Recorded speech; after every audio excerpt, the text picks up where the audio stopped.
제3장. 이러므로 그리스도 예수의 일로 너희 이방인을 위하여 갇힌 자 된 나 바울이 말하거니와 너희를 위하여 내게 주신 하나님의 그 은혜의 경륜을 너희가 들었을 터이라. 곧 계시로 내게 비밀을 알게 하신 것은 내가 먼저 간단히 기록함과 같으니 그것을 읽으면 내가 그리스도의 비밀을 깨달은 것을 너희가 알 수 있으리라. 이제 그의 거룩한 사도들과 선지자들에게 성령으로 나타내신 것 같이 다른 세대에서는 사람의 아들들에게 알리지 아니하셨으니 이는 이방인들이 복음으로 말미암아 그리스도 예수 안에서 함께 상속자가 되고 함께 지체가 되고 함께 약속에 참여하는 자가 됨이라. 이 복음을 위하여 그의 능력이 역사하시는 대로 내게 주신 하나님의 은혜의 선물을 따라 내가 일꾼이 되었노라. 모든 성도 중에 지극히 작은 자보다 더 작은 나에게 이 은혜를 주신 것은 측량할 수 없는 그리스도의 풍성함을 이방인에게 전하게 하시고 영원부터 만물을 창조하신 하나님 속에 감춰졌던 비밀의 경륜이 어떠한 것을 드러내게 하려 하심이라. 이는 이제 교회로 말미암아 하늘에 있는 통치자들과 권세들에게 하나님의 각종 지혜를 알게 하려 하심이니 곧 영원부터 우리 주 그리스도 예수 안에서 예정하신 뜻대로 하신 것이라. 우리가 그 안에서 그를 믿음으로 말미암아 담대함과 확신을 가지고 하나님께 나아감을 얻느니라.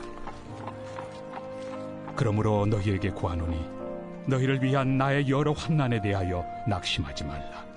이는 너희의 영광이니라.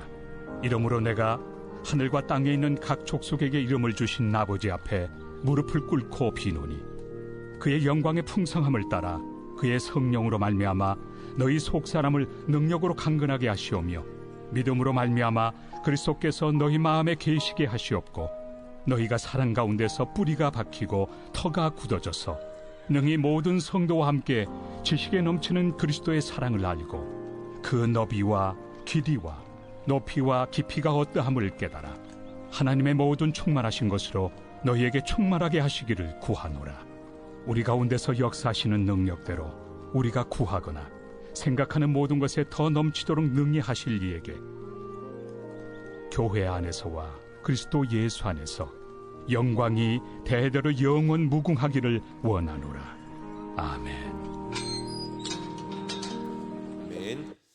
참 좋으신 주님의 은총과 평화가 예배드리는 모든 분들 가운데 함께 하시기를 주님의 이름으로 간절히 축원합니다.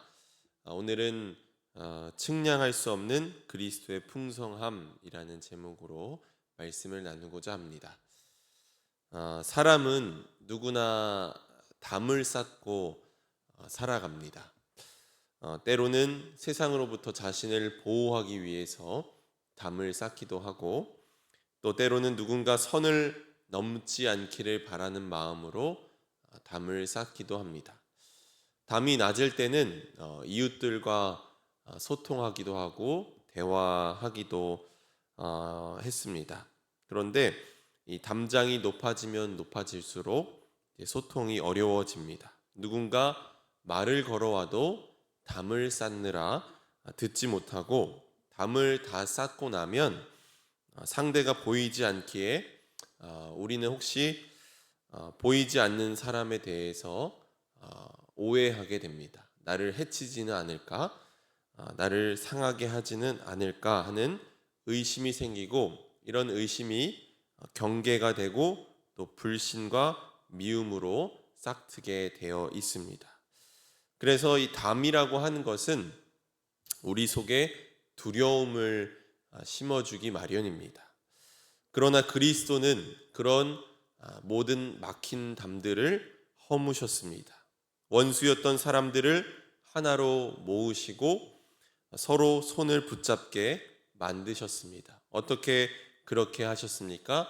자기의 육체로 자기의 피로 곧 십자가로 박힌 담들을 허무셨습니다.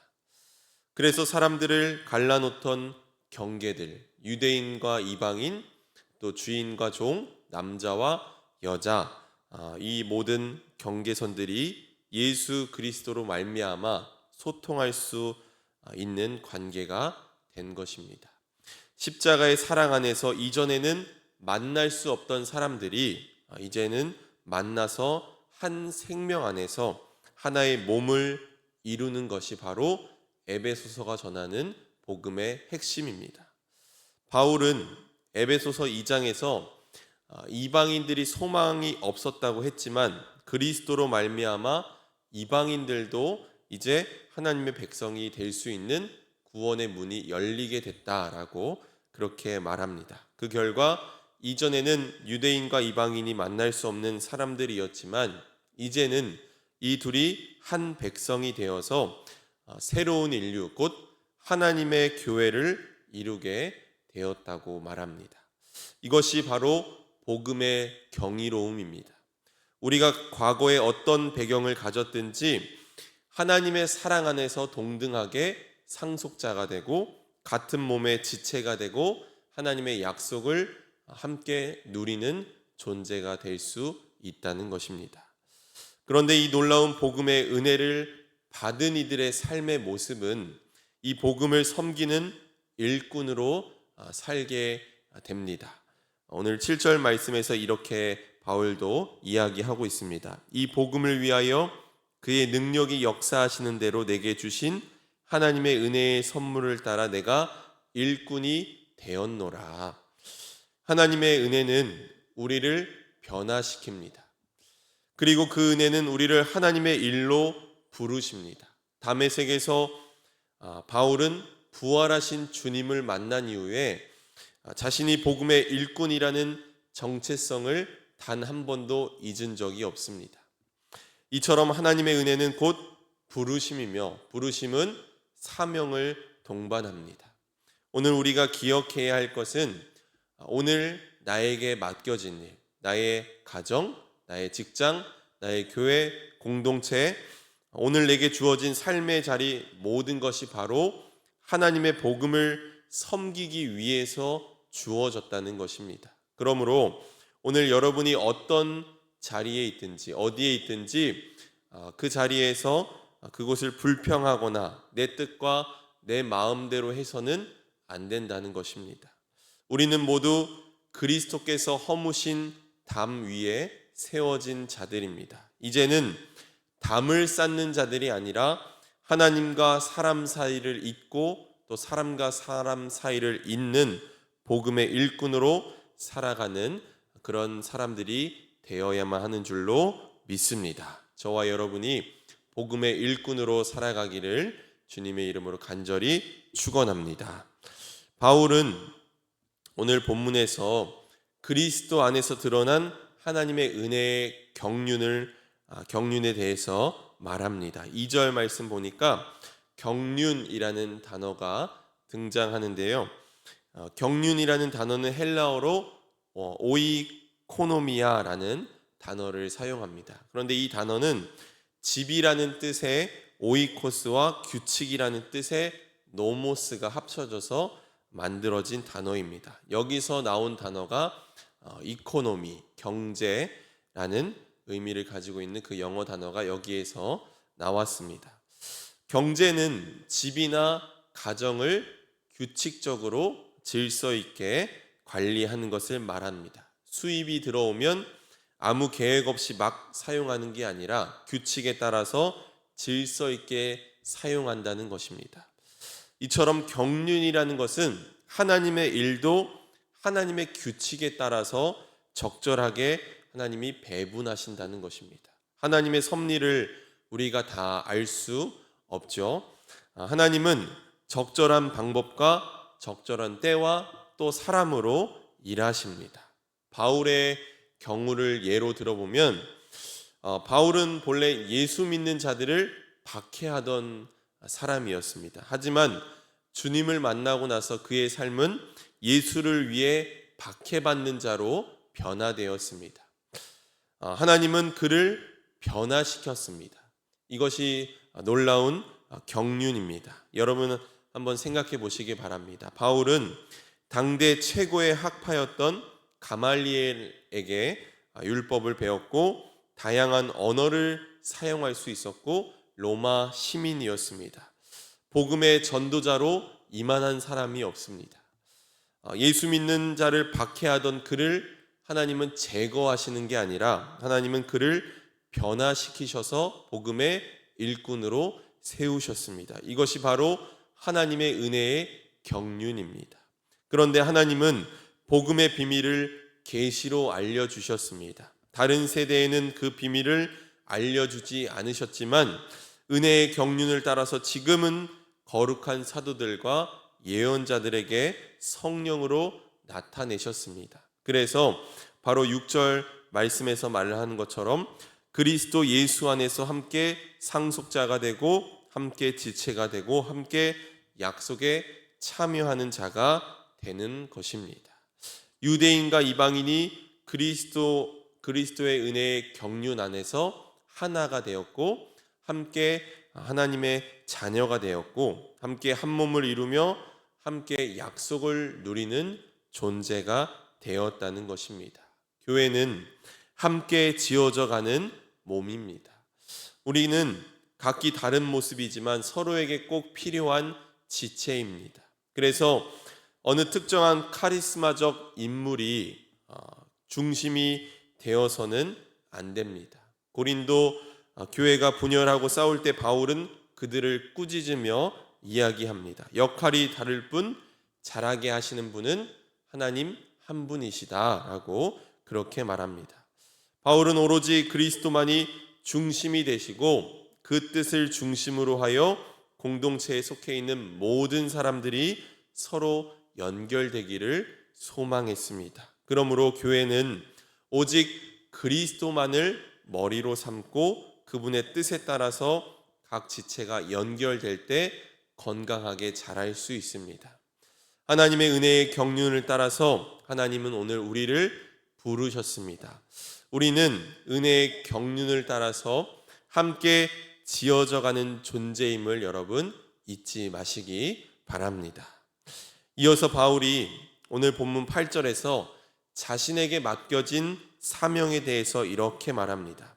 모든 성도 중에 지극히 작은 자보다 더 작은 나에게 이 은혜를 주신 것은 측량할 수 없는 그리스도의 풍성함을 이방인에게 전하게 하시고 라고 그렇게 이야기합니다.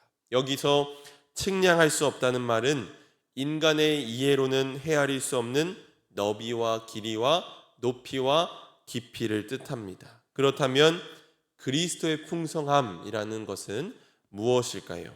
이 말 속에 구원의 본질이 담겨 있습니다.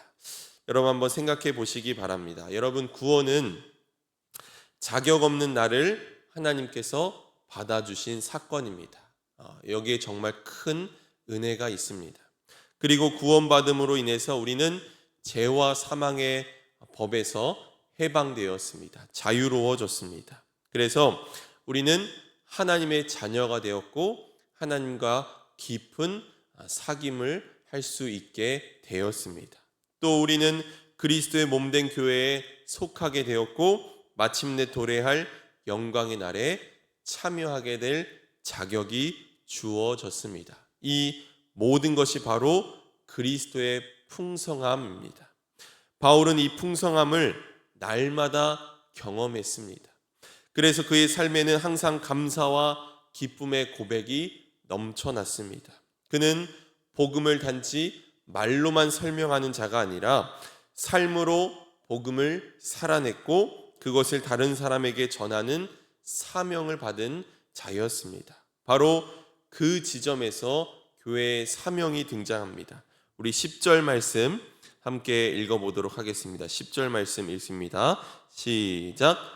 이는 이제 교회로 말미암아 하늘에 있는 통치자들과 권세들에게 하나님의 각종 지혜를 알게 하려 하심이니.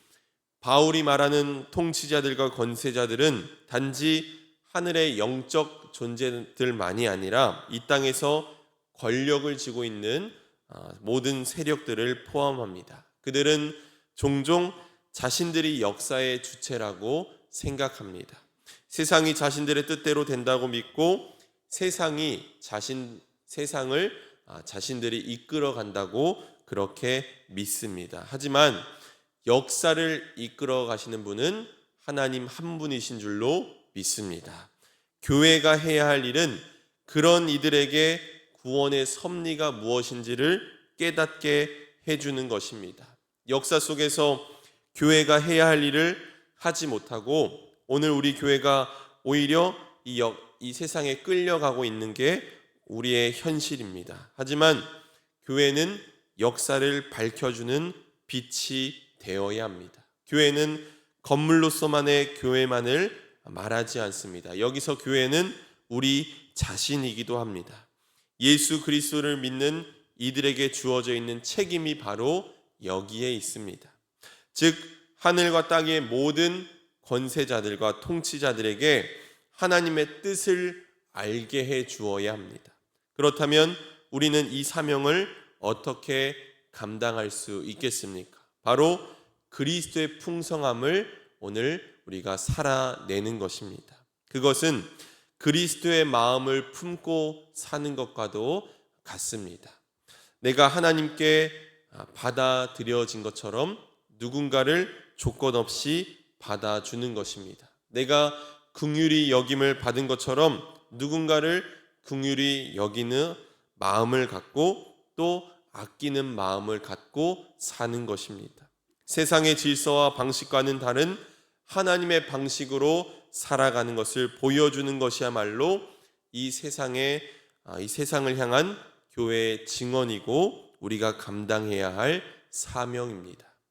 이 사명을 감당하며 나아갈 때 우리에게 주어지는 것은 담대함과 확신입니다. 내가 비록 넘어졌을지라도 하나님이 여전히 그 자리에서 그 일을 하고 계신 것을 알기에 두렵지 않습니다. 내가 비록 실패한 것처럼 느껴질 때에도 하나님은 여전히 일하고 계심을 알기에 나는 담대할 수 있습니다. 그러므로 여러분 낙심하지 마시기 바랍니다. 바울은 13절에서 환난을 당함이 오히려 영광이라고 말합니다. 어떻게 환난이 영광이 될 수 있겠습니까? 나의 죄로 말미암아서 환난을 당한다면 부끄러운 일이지만 주를 위해서 스스로 고난의 길을 들어가서 겪는 환난은 영광이 될 수 있습니다. 사도행전 5장에 보면 사도들이 붙잡혀 갔다가 매를 맞고 풀려납니다. 다시는 그 이름으로 말하지 말라고 기득권자들이 이야기했을 때 사도들이 뭐라고 고백합니까? 그 이름을 위하여 능욕받는 일에 합당한 자로 여기심을 기뻐했다라고 그들이 고백합니다. 이것이야말로 환난이 영광이 되는 일입니다. 어떤 힘과 폭력으로도 믿음의 사람들을 굴복시킬 수 없습니다. 이런 사람들을 세상은 감당할 수 없습니다. 오늘날 교회는 지탄의 대상이 되었고 교회가 세상을 뒤쫓아만 가는 안타까운 현실이 벌어지고 있습니다. 하지만 이런 시대일수록 예수 믿는 이들이 세상의 본이 되어야 합니다. 비루한 욕망에 붙들린 삶이 아니라 하나님의 뜻을 따르고 예수 그리스도의 마음을 품고 살아가는 삶을 통해서 하나님을 드러내야만 합니다. 작은 일에도 함께 아파하고 기뻐할 수 있는 사람이 되어야 하고 보다 성숙한 그리스도인이 되어야 합니다. 저와 여러분이 오늘 우리에게 주어진 그 삶의 자리에서 이런 그리스도의 풍성함을 살아내기를 주님의 이름으로 간절히 소망합니다. 마지막으로 16절부터는 바울이 성도들을 위해서 드리는 기도문입니다. 유대인과 이방인이 서로 손을 붙들고 하나님의 백성으로 살아간다는 것이 어려운 일임을 알았기에 저들이 놀라운 하나님의 경륜을 깨닫게 해달라고 바울은 기도합니다. 특별히 바울은 겉사람이 아니라 속사람이 강건해지기를 기도합니다. 우리는 언제나 연약하고 또 고집스럽고 또 외부의 유혹에 취약하기 때문입니다. 그렇다면 속사람이 강건해지는 때는 언제입니까? 바로 성령께서 우리 안에 거하실 때입니다. 성령이 오늘 우리 안에 거하시면 우리가 권능을 받고 무너진 자리에서 다시 일어나서 회복될 줄로 믿습니다. 성령이 그리스도의 마음을 일깨워 주시고 우리로 하여금 끊임없이 하나님의 사랑을 깨닫게 하실 줄로 믿습니다. 그럴 때 우리는 비바람 속에서도 요동하지 않는 신앙의 뿌리를 내릴 수 있습니다. 하나님의 사랑에 깊이 뿌리를 내리고 터가 굳건해질 때 우리는 세상의 불안정 속에서도 흔들리지 않는 존재로 설 수 있게 될 것입니다. 사랑하는 성도 여러분, 우리는 모두 하나님의 은혜로 부름을 받은 자들입니다. 특별히 우리는 그리스도의 풍성함을 이 시대 속에서 전하는 복음의 일꾼으로 우리를 하나님께서 부르셨습니다. 그 사명은 때로 나에게 벅차고 세상의 저항 앞에서 낙심될 수도 있습니다. 그러나 두려워하지 마십시오. 하나님은 여전히 우리 안에서 역사하시고 계시는 줄로 믿습니다. 성령께서 오늘도 우리 안에 거하시며 우리의 믿음을 다시 세우시고 우리를 그리스도의 사랑에 뿌리 내리게 하실 줄로 믿습니다. 오늘 우리의 믿음이 그 사랑의 너비와 길이와 높이와 깊이를 깨달아 알게 되고 또 그 사랑에 뿌리 내려서 더 이상 흔들리지 않는 사람으로 살아가기를 바랍니다. 복음의 일꾼으로 또 그리스도의 풍성함을 전하는 사람으로 살아가는 저와 여러분이 되기를 주님의 이름으로 간절히 축원합니다. 아멘. 함께 기도하겠습니다. 고마우신 하나님, 자격 없는 우리를 받아주시고 죄와 사망에서 해방시키시고 하나님의 자녀로 삼아주신 은혜에 감사합니다. 오늘 우리를 그리스도의 풍성함을 전하는 복음의 일꾼으로 부르셨으니 그 부르심에 합당하게 살아가게 하여 주옵소서. 때로는 우리의 연약함으로 인해서 그리고 세상의 저항으로 인해서 흔들릴 때도 있지만 더 이상 낙심하지 않게 하시고 담대함과 확신으로 나아가게 하여 주옵소서. 성령께서 우리 안에 거하셔서 그리스도의 사랑에 깊이 뿌리를 내리고 그 사랑의 너비와 길이와 높이와 깊이를 깨닫고 어떤 환난 앞에서도 굴복하지 않게 하여 주옵소서. 우리가 실패한 것 같이 느껴질 때에도 하나님 여전히 일하고 계심을 믿고 나아갑니다. 오늘 우리의 삶의 자리에서 그곳이 어느 곳이든 하나님의 지혜와 사랑을 증언하며 살게 하시고 그리스도의 마음을 품고 작은 일에도 함께 아파하고 기뻐할 수 있는 성숙함을 허락하여 주시옵소서. 오늘 이 예배 가운데 구별하여 귀한 예물 드립니다. 감사 헌금으로 또 일천번째 헌금으로 예물 드리오니 마음과 정성을 다해 드린 예물 받아주시고 언제나 감사의 제사를 드리며 사는 복된 삶으로 나아가게 하여 주옵소서. 기도의 제목도 함께 올려드립니다. 하나님 간섭하여 주시고 또 그 삶의 기쁨과 감사가 날마다 넘쳐나도록 인도하여 주옵소서. 하나님 때때로 우리 앞을 막아서는 고난 앞에서 낙심하지 않게 하시고 우리의 속사람을 강건하게 하셔서 어떤 세파에도 요동하지 않는 사람이 되게 하여 주옵소서. 성령의 능력을 오늘 우리에게 부어주셔서 권능을 받게 하시고 참된 자유를 얻고 나아가는 저희들이 되게 하여 주옵소서. 오늘도 육신의 질병과 또 마음 아픔으로 인해서 괴로운 시간을 보내고 있는 이들을 주님께서 어루만져 주시고 위로하여 주시고 또 치료하여 주옵소서. 직장과 사업장의 어려움으로 간절히 기도하는 이들도 있습니다. 간섭하여 주시고 역사하여 주옵소서. 모든 것 주님께 맡겨드리며 예수 그리스도의 이름으로 기도합니다. 아멘.